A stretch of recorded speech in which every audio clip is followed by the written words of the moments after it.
Bonjour mesdames et messieurs, je suis vraiment tout à fait ravi de vous retrouver dans cette nouvelle édition dans votre émission semi-hebdomadaire l'Égypte à la nuit, votre fenêtre sur le monde égyptien, votre fenêtre sur les grands événements qui ont touché la scène égyptienne dans plusieurs domaines. Très très vite, donc nous avons commencé cette nouvelle tournée dans le monde égyptien par le Forum arabe sur le renseignement, au cours duquel le président égyptien Abdel Fattah al-Sisi a prononcé hier une allocution par visioconférence adressée au président des services du Forum arabe sur le renseignement.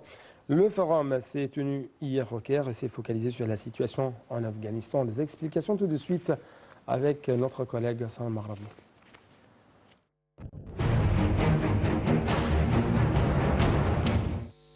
Lors de son allocution adressée par visioconférence au Forum arabe sur le renseignement, le président Abdel Fattah al-Sisi a valorisé les efforts des chefs du Forum arabe sur le renseignement pour enrichir les travaux de ce rassemblement important. Il a souligné que ce forum est une plateforme unique dans la région qui permet le renforcement de l'action arabe commune dans les domaines de sécurité et de renseignement afin de pouvoir affronter les menaces contre la région arabe. Le chef de l'État a affirmé que l'Égypte n'a jamais épargné aucun effort ni le fera pour aider les frères arabes à stabiliser et à sécuriser leur pays. Le président al-Sisi a souhaité la bienvenue aux délégations participant au forum, appréciant leurs efforts pour enrichir les travaux du forum depuis sa création, étant un forum unique en son genre dans la région, d'une manière qui renforce la coopération arabe commune dans les domaines de la sécurité et de l'information. De même, le chef de l'État a souligné le principe de la responsabilité conjointe face aux défis auxquels la région est confrontée, en particulier le phénomène du terrorisme et de l'idéologie extrémiste. Il a mis l'accent sur la fin de l'ingérence étrangère dans les affaires de la région arabe, en respectant la décision et la volonté des peuples et la souveraineté des États nationaux et ses institutions, ce qui mettrait fin à l'exploitation des organisations terroristes et takfiri, de ces crises et de leurs répercussions. Il a souligné que l'Égypte n'épargnera aucun effort pour aider ses frères à se mettre en sécurité dans leur pays grâce à une solution politique globale qui comprend des étapes et des procédures simultanées basées sur l'unification de l'institution militaire. De leur part, les chefs des services de renseignement arabes ont remercié le président pour le patronage continu des travaux du Forum arabe de renseignement, tout en soulignant l'importance du forum en tant que mécanisme fort et de soutien pour une coopération étroite en matière de renseignement entre les pays arabes frères.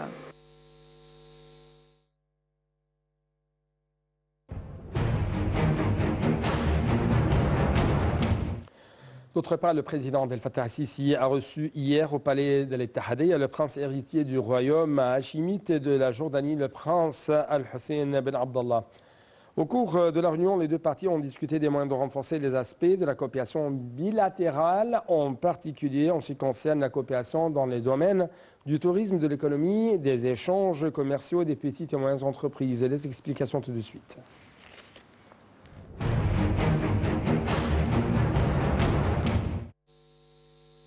Le président Abdel Fattah al-Sisi a salué les relations historiques entre l'Égypte et la Jordanie, les liens fraternels et l'amitié entre les deux pays et peuples.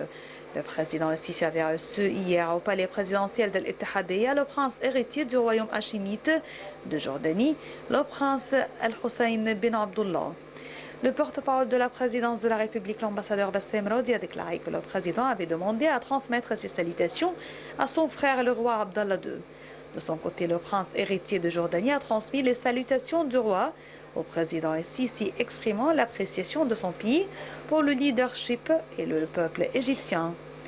Le prince héritier a apprécié le niveau actuel de coordination conjointe avec l'Égypte pour faire face aux différentes crises vécues par les pays de la région et qui menacent la sécurité et la stabilité des peuples arabes, saluant dans ce contexte le rôle central de l'Égypte au service des causes arabes et ses efforts pour renforcer la solidarité arabe. Le porte-parole de la présidence, l'ambassadeur Bassem Rodi, a ajouté qu'au cours de la réunion, les deux parties ont discuté des moyens de renforcer les aspects de la coopération bilatérale, en particulier en ce qui concerne les domaines du tourisme, de l'économie, des échanges commerciaux et des petites et moyennes entreprises, ainsi que des questions de lutte contre le terrorisme et l'idéologie extrémiste. Elles ont passé en revue l'expérience des deux pays dans le domaine de l'autonomisation des femmes et des jeunes et de discuter des moyens d'échanger des expériences à cet égard. Dans ce contexte, le président a salué la participation du prince héritier de Jordanie à plusieurs précédentes sessions du Forum mondial de la jeunesse. Il a souligné le souci de l'Égypte de renforcer cet important forum, car il offre à la jeunesse égyptienne l'occasion de dialoguer et d'en savoir plus sur les projets de l'État et les programmes nationaux qu'il met en œuvre.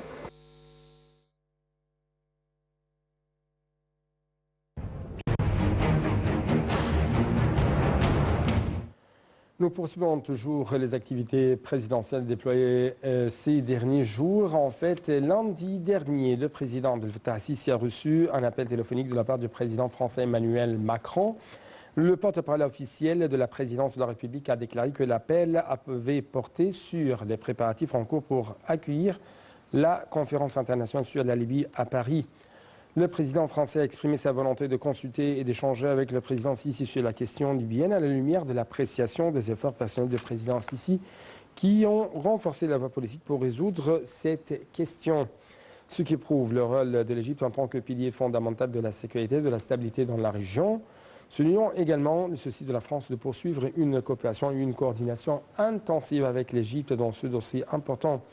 Pour sa part, le président Abdel Fattah al-Sisi a passé en revue la position ferme de l'Égypte sur la question libyenne et les efforts actuels de l'Égypte pour faire face, ou plutôt pour faire avancer toutes les voies de règlement militaire, politique et économique dans divers forums internationaux et régionaux.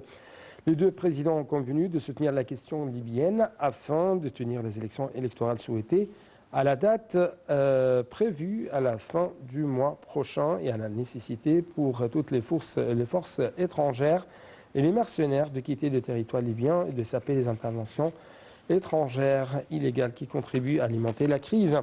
Ils ont de même échangé des visions, des points de vue sur des questions régionales et internationales d'intérêt commun, en particulier le développement de la situation au Soudan. Ils ont exprimé l'importance de relever les défis actuels au Soudan d'une manière qui assure la stabilité et la sécurité du peuple soudanais, préserver la voie démocratique du processus politique en cours, donc la nécessité pour tous, pour toutes les parties soudanaises frères de donner la priorité à l'intérêt suprême du pays et au consensus national.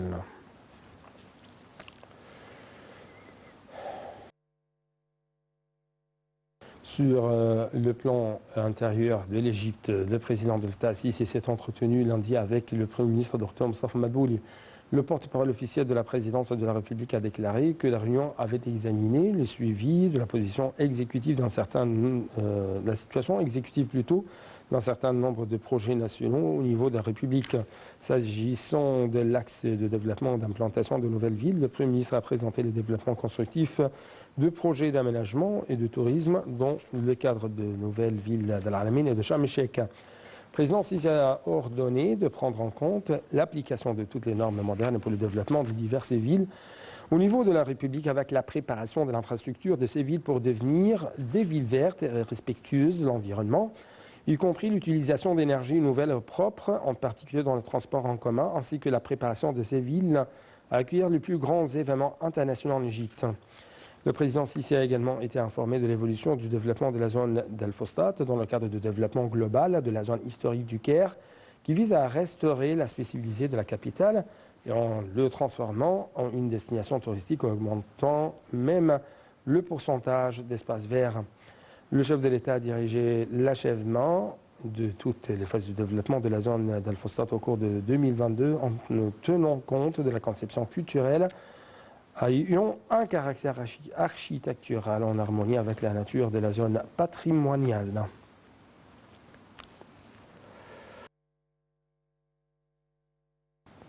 Arrivons ainsi, chers téléspectateurs, à la table ronde de la conférence sur le transport intelligent, au cours duquel le président Abdel Fattah al-Sisi, bien sûr, a fait des messages très importants. A rappeler que le président Sisi a participé à la table ronde de la conférence sur le transport intelligent avec les chefs des grandes entreprises mondiales fabricantes des divers moyens de transport et de logistique après l'ouverture et l'inspection du salon de la conférence.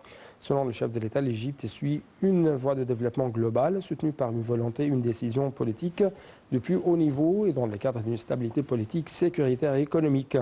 Selon le porte-parole de la présidence, Bassam Radi, les chefs des entreprises mondiales ont de leur côté loué l'efficacité des projets nationaux mis en œuvre à des rythmes sans précédent, faisant de l'Égypte un modèle à suivre.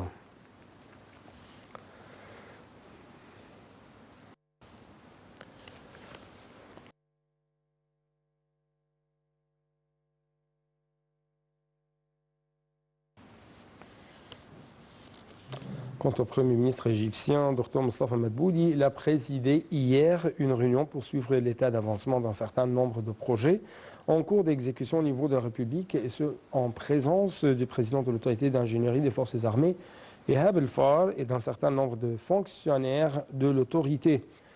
La réunion a permis de passer en revue l'évolution des travaux du projet d'aménagement du réseau routier, des axes et des ponts au niveau de la République, notamment la route de Haute-Égypte, d'une longueur totale d'environ 160 km. La réunion a également traité de l'état d'avancement d'un certain nombre de projets en cours d'exécution par le génie militaire, en particulier le projet de la ville d'Al-Galala et de la nouvelle capitale administrative, ainsi que les projets de logement mis en œuvre par l'autorité en question dans un certain nombre de gouvernorats. D'autre part, le Premier ministre Dr Mostafa Madbouli a réitéré l'importance de respecter les décisions du comité de gestion de crise du coronavirus, notamment l'interdiction de l'accès des fonctionnaires non vaccinés à leur bureau à partir du 15 novembre, soulignant ainsi l'importance de l'accélération de la vaccination. Cette interdiction s'applique également aux étudiants dans les universités à compter de la même date. C'est ce qu'a exigé le chef du gouvernement lors d'une réunion dimanche avec le ministre de l'Enseignement supérieur Khaled Abdel-Ghaffar, chargé de l'intérim du ministère de la Santé. M. Madbouli a fait le point sur les stocks de vaccins, que ce soit ceux déjà disponibles ou ceux qui seront reçus prochainement, donnant des directives d'assurer toutes les formes et d'appui à la localisation de l'industrie nationale des vaccins en général et ceux anti-Covid en particulier. M. Abdel-Ghaffar a fait une présentation sur les hôpitaux affectés aux cas placés en isolement, sur la disponibilité du matériel médical, soulignant qu'actuellement, plus de 500 000 doses sont administrées par jour, plus de 90% des étudiants universitaires réguliers avaient été vaccinés jusqu'à présent en attendant la vaccination des autres dans les prochains jours.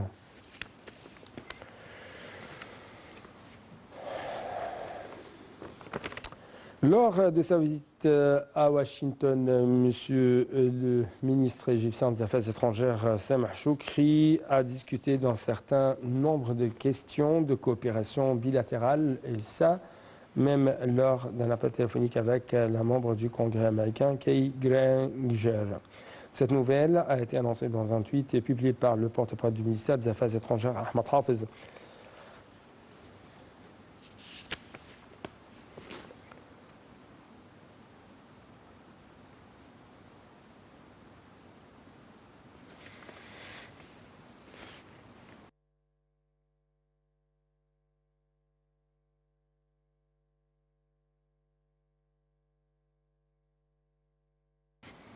A rappelé donc que le chef de la diplomatie égyptienne, M. Sameh Choukri, a rencontré lundi à Washington le secrétaire d'État américain Anthony Blinken.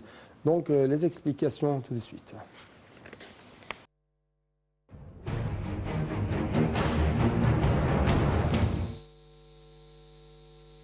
Le porte-parole officiel du ministère des Affaires étrangères, l'ambassadeur Ahmad Hafiz, a déclaré que le chef de la diplomatie, Sameh Choukri, a salué lors de sa réunion avec le secrétaire d'État américain Anthony Blinken le développement des relations bilatérales à tous les niveaux. Il a souligné l'importance de continuer à intensifier la consultation politique et la coordination entre les deux pays concernant les dossiers des relations bilatérales et des préoccupations des deux parties, exprimant son aspiration à ce que le dialogue stratégique aboutisse à des résultats qui reflètent la distinction et la confidentialité des relations égypto-américaines. Selon le porte-parole, la réunion a également traité un certain nombre de dossiers internationaux et régionaux d'intérêt commun, dont figure à la priorité la situation en Libye. Le chef de la diplomatie a souligné la nécessité de tenir des élections présidentielles et parlementaires à leur date prévue à la fin de cette année et l'importance de la sortie de toutes les forces étrangères et les mercenaires du territoire libyen. Les deux homologues ont également discuté du développement de la cause palestinienne et des efforts continus de l'Égypte pour relancer la voie de la paix. Ils ont également discuté des derniers développements de la situation en Syrie et des efforts pour y mettre fin à la crise, ainsi que des derniers développements au Soudan et des derniers développements dans le dossier du barrage de la Renaissance. M. Choukri a souligné la nécessité de reprendre les négociations dans le but de parvenir à un accord juridique contraignant sur le remplissage et le fonctionnement du barrage pour atteindre les intérêts de 3 pays et préserver les droits de l'eau de l'Égypte.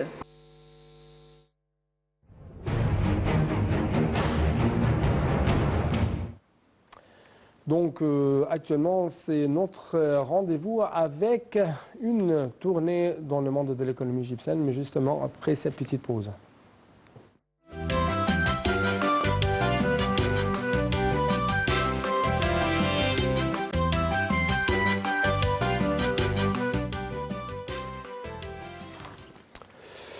L'une des grandes lignes de l'économie égyptienne, c'est cette déclaration faite récemment par le ministre égyptien des Finances, Dr Mohamed Moït. Selon lui, l'Égypte plus attractive pour les investissements. Les explications donc, le ministre égyptien des Finances, Dr Mohamed Moït, a affirmé que l'Égypte était devenue une destination plus attractive pour les investissements grâce aux opportunités de développement qu'elle offre dans tous les domaines, notamment dans les secteurs de l'infrastructure, des TIC, de l'industrie et grâce aux méga-projets qui ont changé son paysage. Lors d'un entretien avec le ministre britannique des Finances, Rishi Sunak, en marge de la journée de la finance à la COP26 à Glasgow, Dr Moït a appelé les investisseurs de par le monde à saisir cette occasion d'or pour investir en Égypte et à profiter de ce climat encourageant pour élargir leurs investissements. Dr Moït a passé en revue les besoins des pays émergents en matière de financement pour pouvoir affronter le changement climatique, ainsi que les moyens de renforcer la coopération dans les domaines d'intérêt commun. Le ministre britannique a promis de soutenir l'Égypte dans toutes les instances internationales, les institutions internationales d'investissement même, et de les encourager à accroître leurs affaires dans le pays.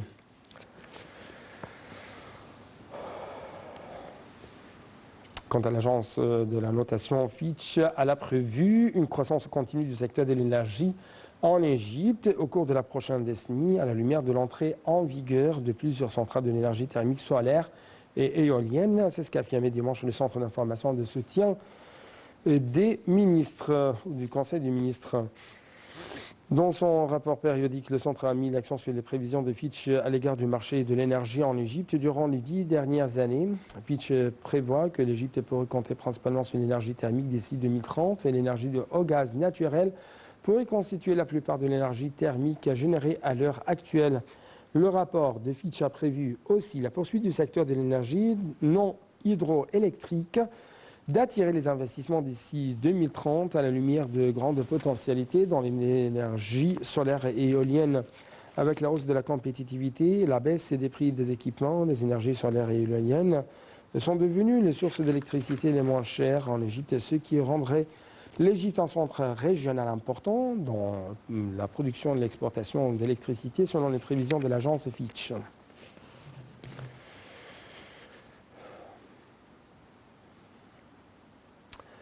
Le rapport de la BERD sur les prévisions de la croissance économique au niveau régional marque le succès réalisé dans le secteur de communication. Ça va être un grand titre, une grande ligne, bien sûr, dans cette tournée dans notre tournée plutôt dans le monde de l'économie égyptienne. Donc, avec plus d'explications, le ministre des Communications, des Technologies, de l'Information, Ramla Talat, a affirmé dimanche que le rapport de la Banque européenne pour la reconstruction et le développement BERD sur les prévisions de la croissance économique au niveau régional reflétait le succès réalisé par le secteur de communication à la lumière de la hausse de ses taux de croissance, soit 16%. Le secteur de communication a contribué au PIB de 5% et ce taux pourrait accroître pour parvenir à 8% d'ici 3 ans. C'est ce qu'a dit M. Talat, commentant le rapport de la BERD sur les prévisions de la croissance économique au niveau régional, selon lesquelles la croissance de l'économie égyptienne augmentera de 4,9% au cours de l'exercice 2021-2022, dopé par le développement du secteur de communication, la reprise de la consommation privée et de l'investissement, ainsi que le rendement des investissements directs et étrangers. M. Talat a ajouté qu'il existait de nombreux rapports internationaux qui avaient mis l'accent sur la récente impulsion réalisée dans le secteur de communication, dans la mise en œuvre d'un grand nombre de projets en coopération avec tous les secteurs de l'État pour construire un État numérique de manière qui contribue à améliorer la qualité des services fournis aux citoyens et à améliorer même la performance du gouvernement.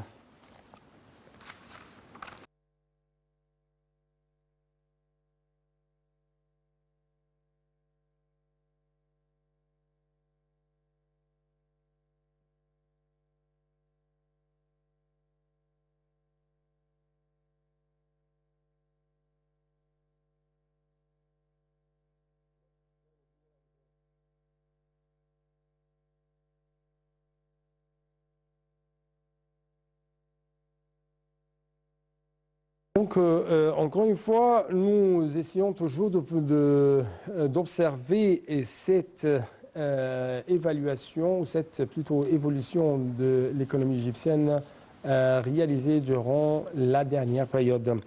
Et cette fois-ci, on trouve que la ministre de la Coopération internationale, Rani Al-Mashrat, a signé lundi avec l'ambassadeur des Chine au Caire, Liao Liqiang, un nouvel accord de coopération économique et technique, et ce, dans le cadre des efforts de développement commun et de relations stratégiques entre les deux pays.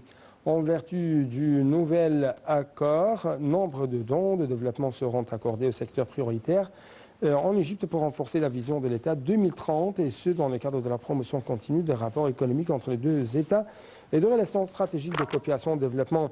À l'issue de la signature de l'accord, Mme El-Mashrat a tenu une réunion avec le diplomate chinois, au cours de laquelle elle avait mis en exergue les relations profondes avec la Chine, étant l'un des partenaires de développement les plus importants pour l'Égypte.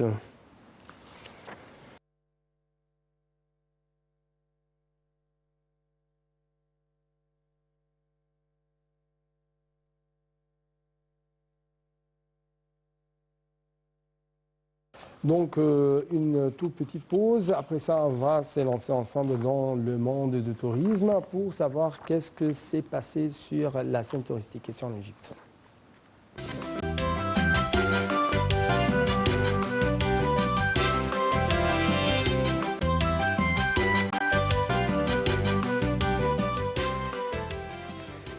Donc, on va commencer cette tournée dans le monde du tourisme à partir de l'Expo Dubaï, où la ministre de la Culture, Dr Rina Abdeldaim, a indiqué samedi que le pavillon égyptien participant à l'Expo Dubaï 2020 reflète une image lumineuse de la grande civilisation égyptienne et des réalisations de développement mises en œuvre dans les différents domaines. Lors de sa visite au pavillon égyptien, Abdeldaim s'est dite fière de l'afflux sans précédent sur le pavillon égyptien qui incarne la profondeur de la position de l'Égypte sur le plan arabe international.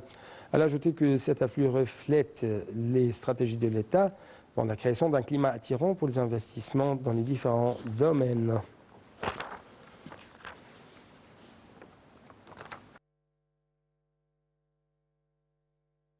Le ministre du Tourisme et des Antiquités, Khaled Al-Alani, a tenu une réunion avec les responsables représentants de l'entreprise chargés d'organiser la cérémonie de Luxor dans les prochaines semaines. Cette cérémonie aura pour objectif de faire la lumière sur les potentiels touristiques archéologiques de Luxor.